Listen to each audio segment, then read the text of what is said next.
Para nos ajudar nessa análise, a gente recebe Thiago Davino, analista de mercado da Agrinvest Commodities. Thiago, é mais uma vez um prazer recebê-lo aqui no Bom Dia Agro. Seja bem-vindo. Bom dia. Bom dia, Carla. Bom dia a todos. Eu que agradeço aí o convite.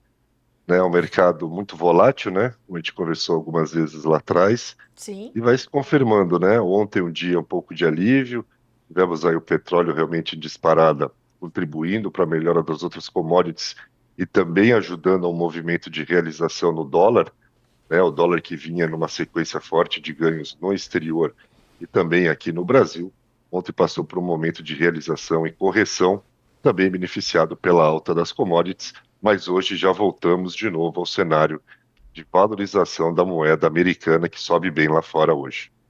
O que continua alimentando essa trajetória de alta do dólar, Thiago, principalmente no cenário externo?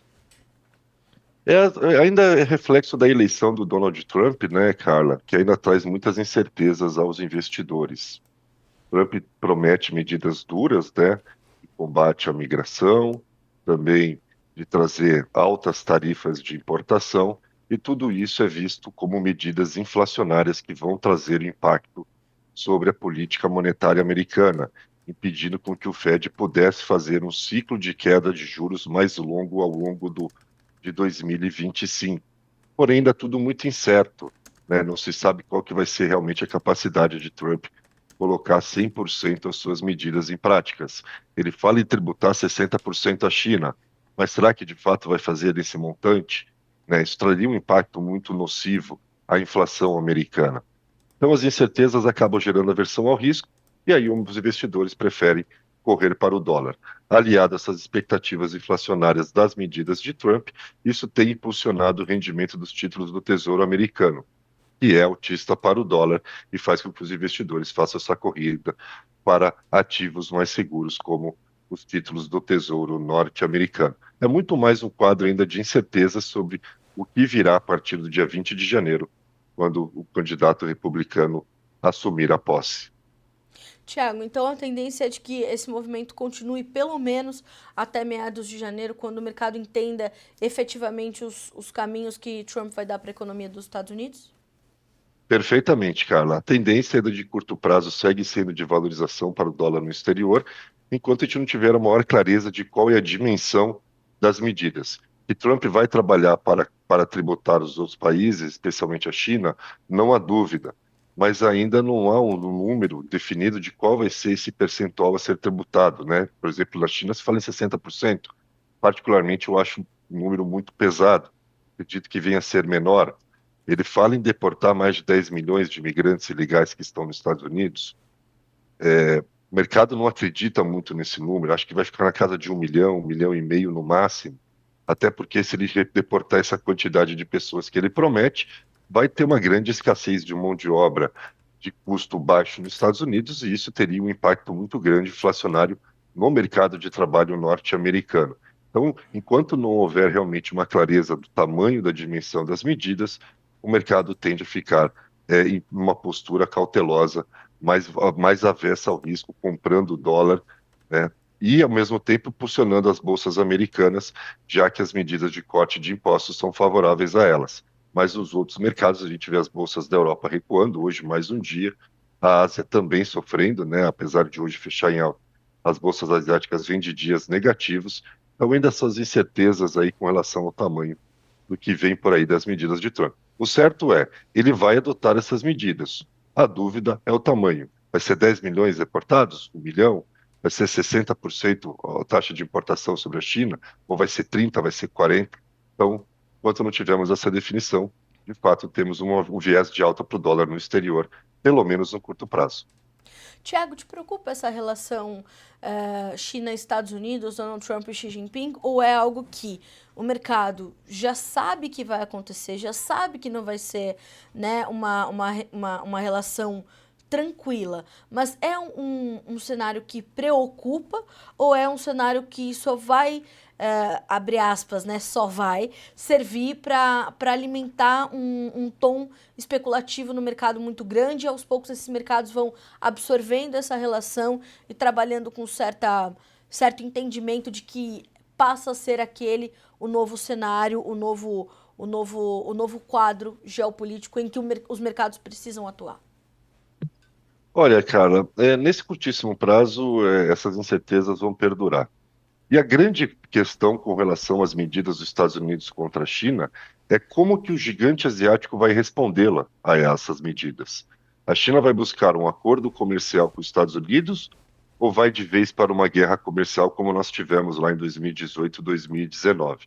E aí somente em início de 2020 que foi assinado um acordo comercial.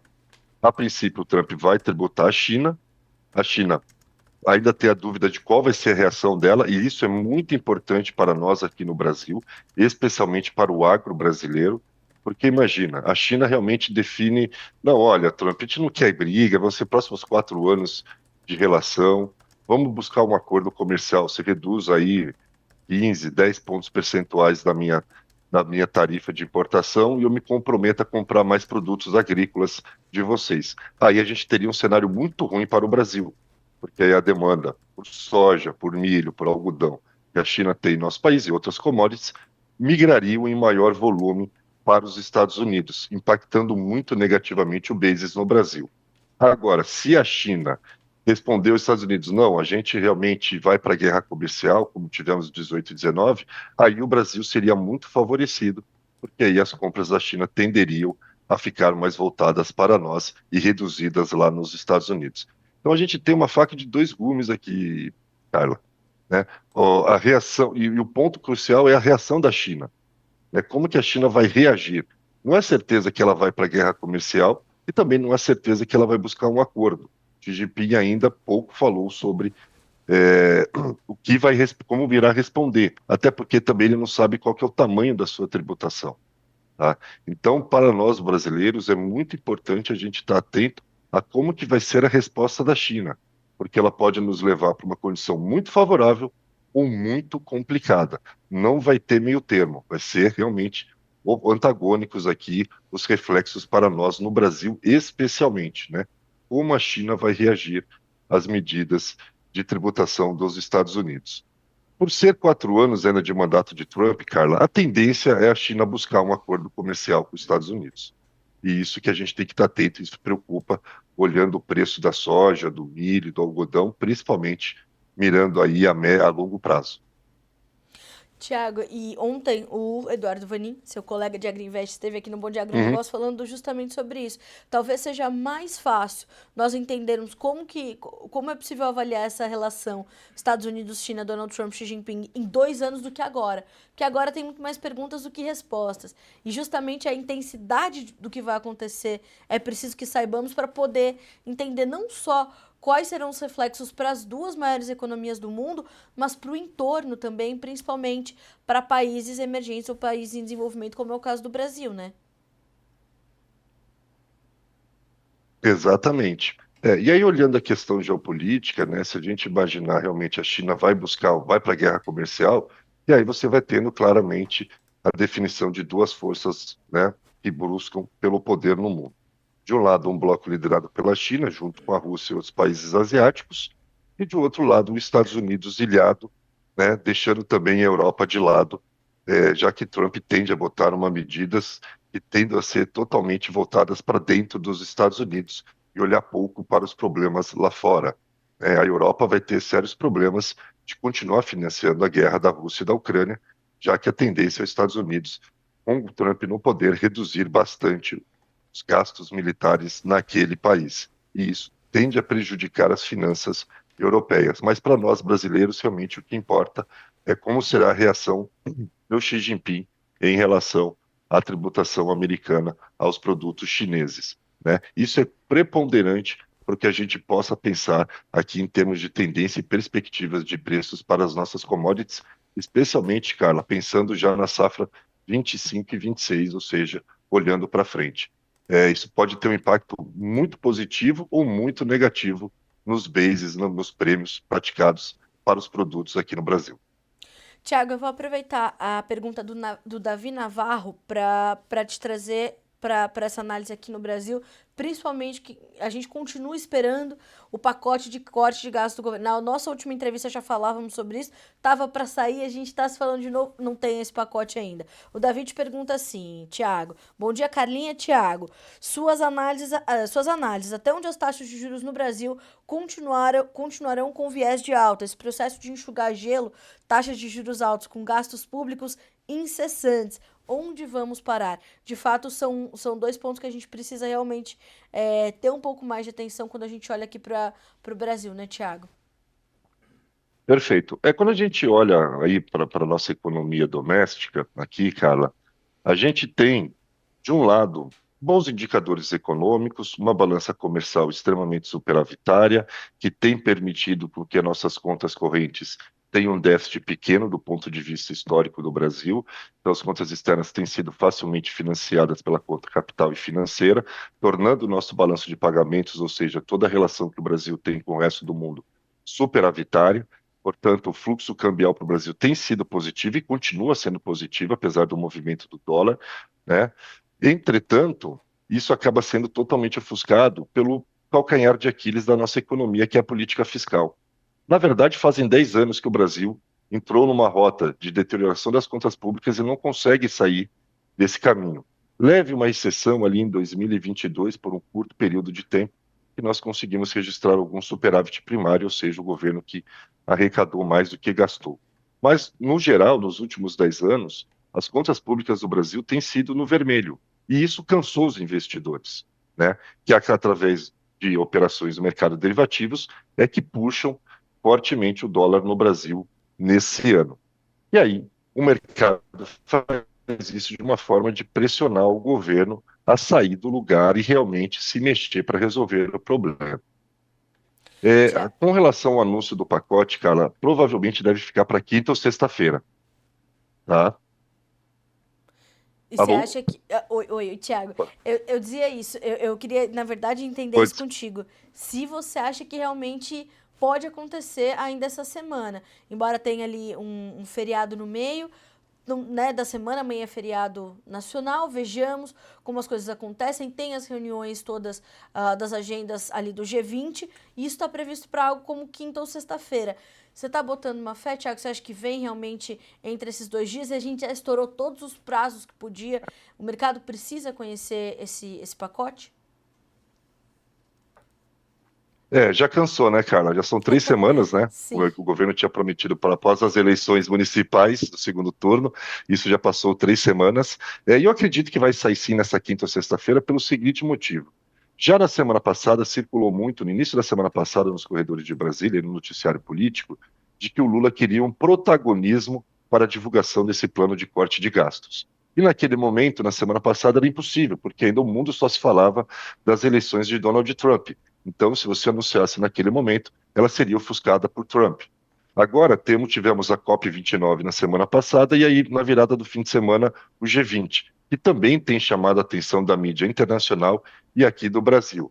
Então, é natural, diante desse cenário que se colocava nos bastidores de Brasília, lá na política, é que realmente esse pacote seja anunciado após o G20, ou seja, a partir de quinta ou sexta-feira. O Haddad disse domingo que o pacote já está fechado, só falta abater o martelo com relação à questão do Ministério da Defesa, que vai impactar aí a parte da aposentadoria de alguns servidores do Exército e das Forças Armadas brasileiras.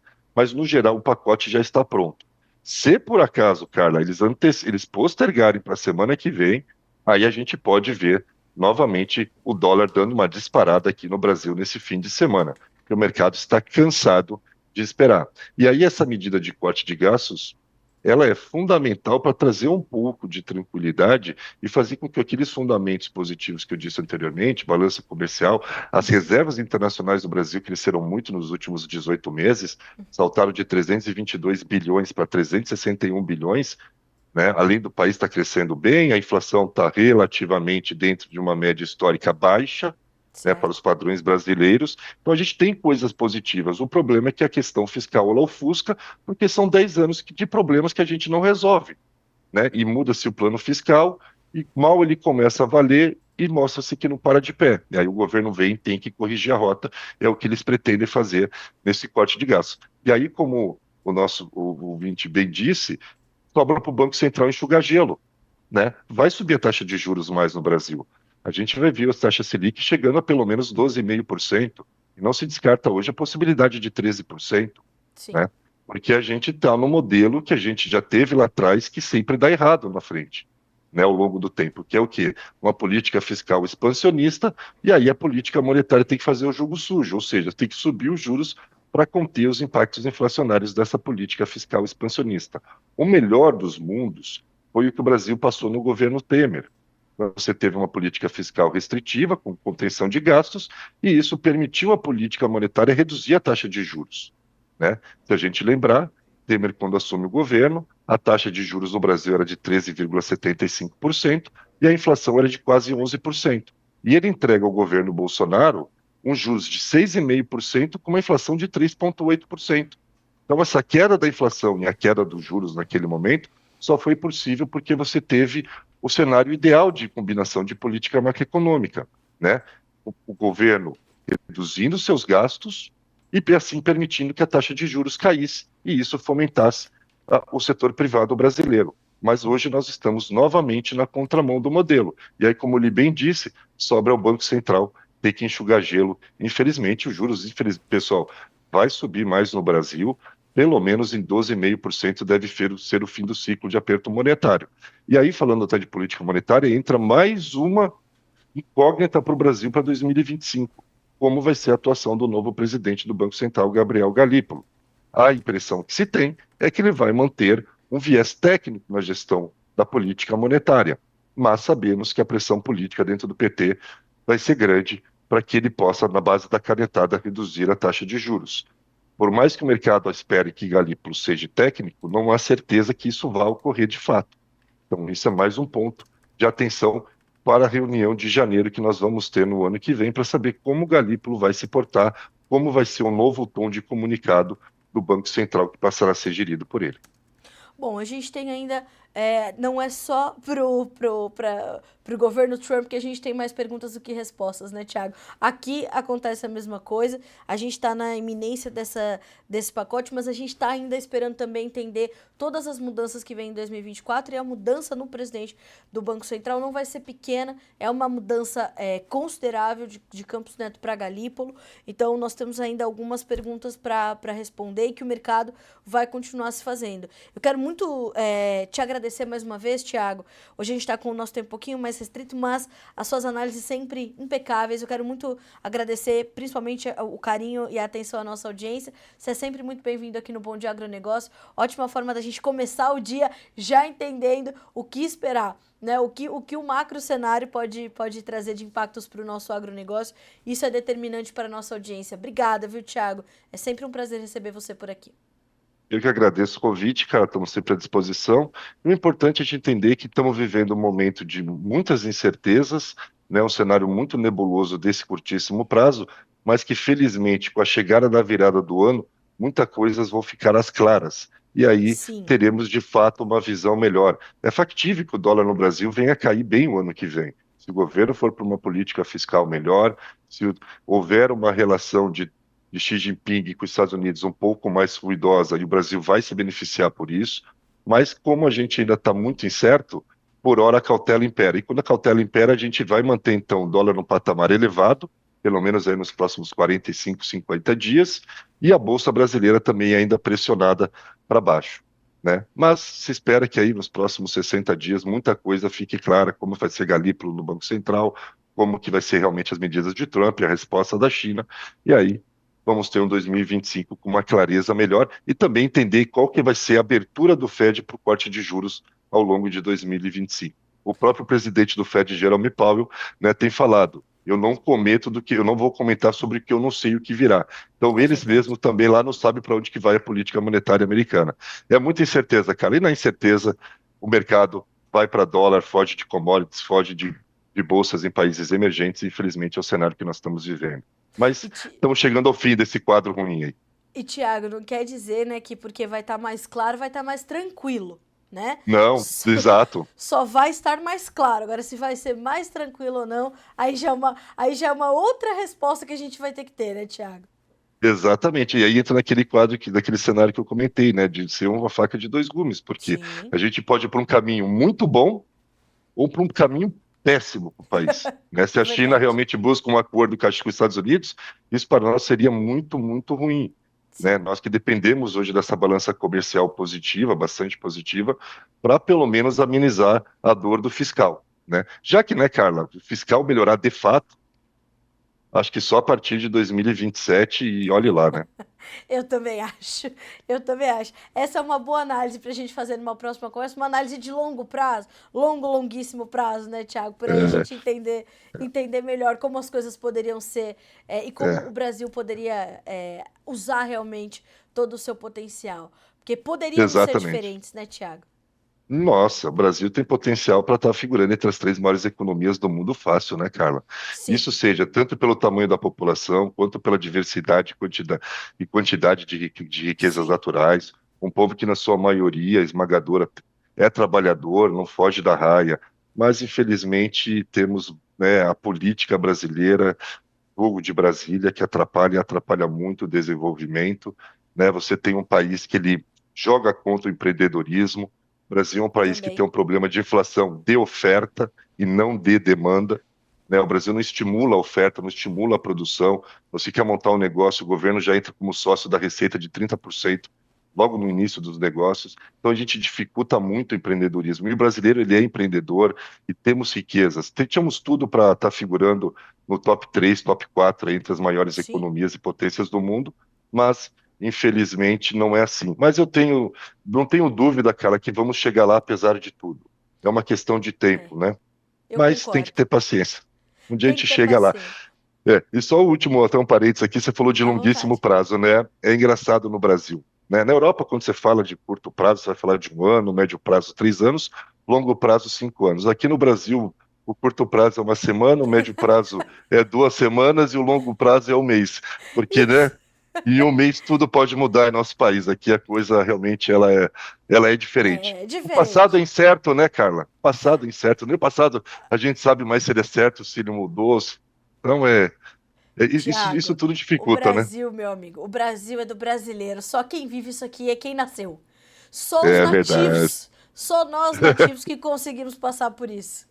Tiago, obrigada, E, viu? e, Pois é, não. e entender o hospício tributário que é esse país, né? Exatamente. Só a gente consegue Eu que viver isso agradeço. aqui. Gente, um ótimo dia para vocês, bons Obrigada. negócios, né? O dia deve começar meio ruim, vamos ver se melhora ao longo do dia, como ocorreu ontem. Um É abraço a verdade. todos. Um abraço, Tiago. Ótima terça-feira para É, você. Até obrigado mais. Até a igualmente. Tchau, próxima. tchau. Tchau, tchau.